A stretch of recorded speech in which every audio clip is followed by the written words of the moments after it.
Hello everyone, নীল art সিরিজের আজ day 5। তো ফাইনালি চলে এসেছি আবার একটা নতুন আর্টের সাথে। আজ তোমাদের দেখাবো ব্লসম জেল আর্ট।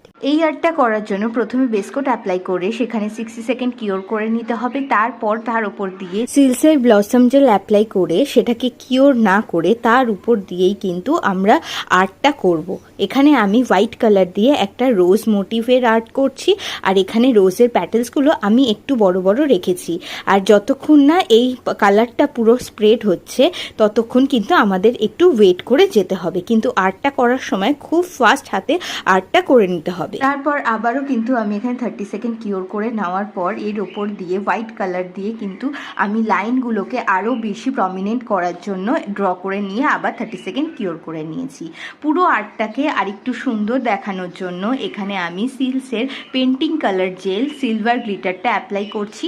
তো ফাইনাল কিন্তু এটা করে নেওয়ার পর আবার কিওর করে আমি এখানে টপ কোট অ্যাপ্লাই করছি, যেটা সিলসের শাইন টপ কোট। আজকের আর্টটা কমপ্লিট এখানেই। তোমাদের কেমন লাগলো? যদি ভালো লেগে থাকে আজকের আর্টটা অবশ্যই কমেন্ট করে জানিও। আর তোমরা যারা যারা আমাদের নেক্সট ক্লাসটা জয়েন করতে চাইছো, আমাদের 12 ডেজের ক্লাস আগস্টের থেকে স্টার্ট হচ্ছে, ওই ক্লাসটা জয়েন করতে পারো। স্ক্রিনে দেওয়া নাম্বারে কন্ট্যাক্ট করে নিও। দাঁড়াও নেক্সট ভিডিওগুলো দেখার জন্য পেজটা ফলো করে যেতে ভুলো না।